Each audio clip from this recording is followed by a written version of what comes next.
sa Danga Mountain Province at ngayon nga ay pupunta tayo sa Nabengan Hanging Bridge. At ayon nga sa lokal ay mula dito sa kinakatayuan ko ay kailangan natin maglakad ng kulang-kulang 1 kilometro para marating yung hanging bridge. So let's go guys, lakad na tayo. Dito is kailangan muna natin magbayad ng entrance fee na 50 pesos ang bawat isa. So let's go. Sa tabi nito, ito yung entrance ng papuntang hanging bridge. Yan.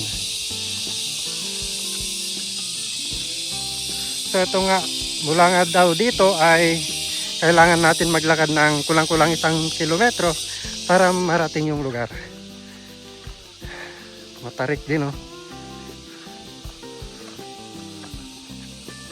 Let's go.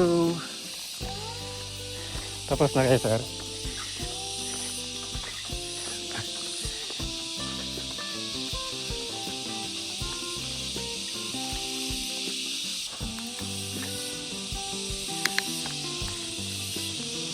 So may mga makakasalubong tayo na galing nga dun sa bridge.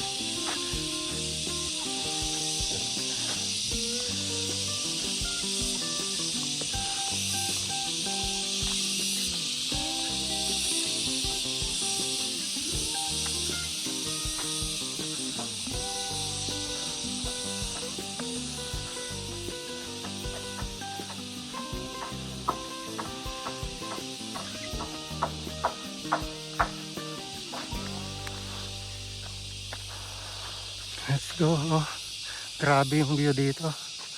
Bangin. Yan, oh, doon kami galing, oh, sa baba. Yan yung highway. Tapos dito tayo ngayon sa taas papuntang hanging bridge.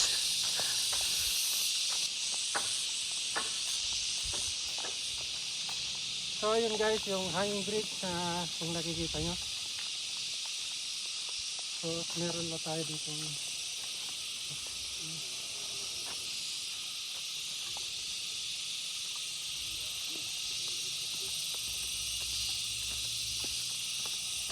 Okay na din yung malayo. Pa? Malayo. Opo, okay lang. Sa basketball court.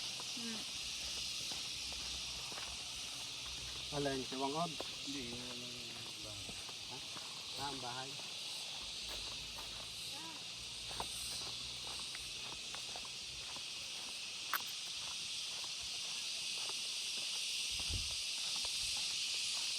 Oh.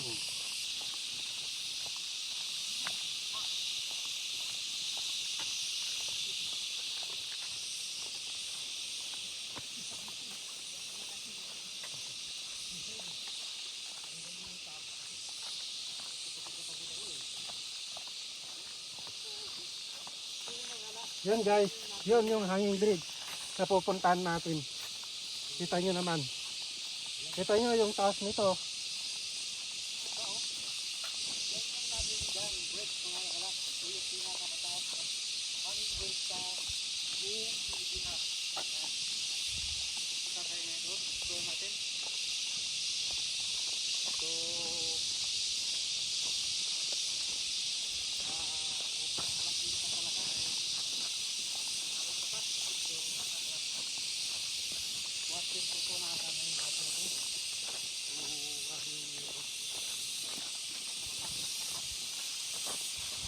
Yun, palapit na tayo na, palapit.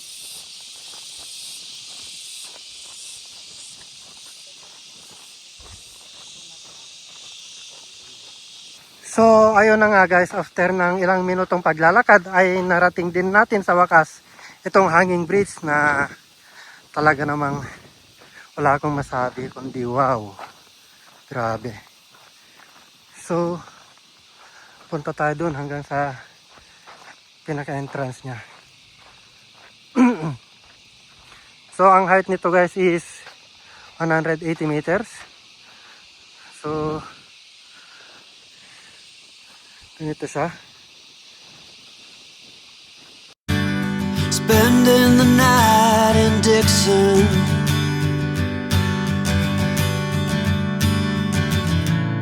60-odd miles from a plan. Is it too late to learn to listen?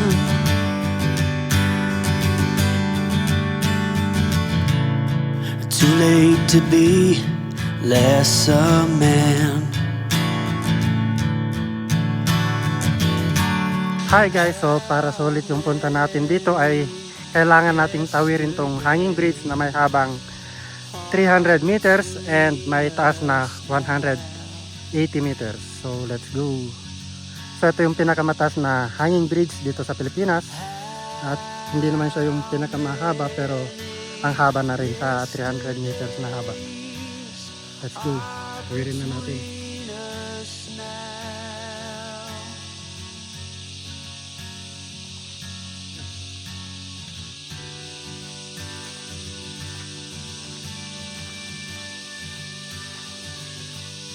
Pa tumawid ang beses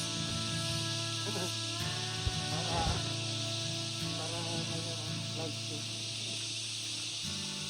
Carried it on.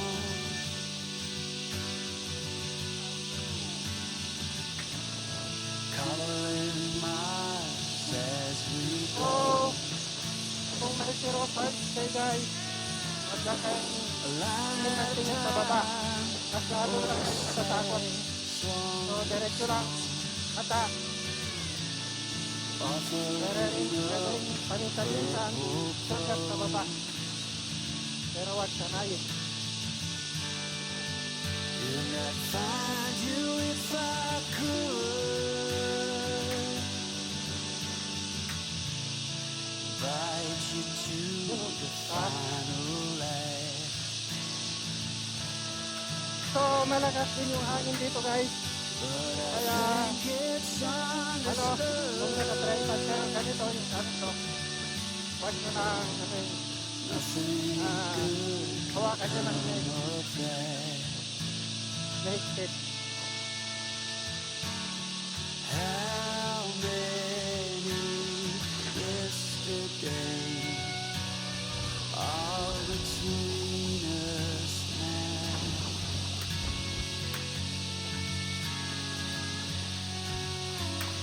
How many yesterdays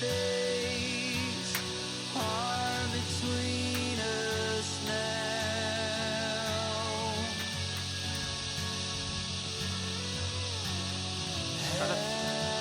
So ang taas guys, so natin Yesterdays are between us now. so kailangan nating tawirin to papunta sa kabilang dulo.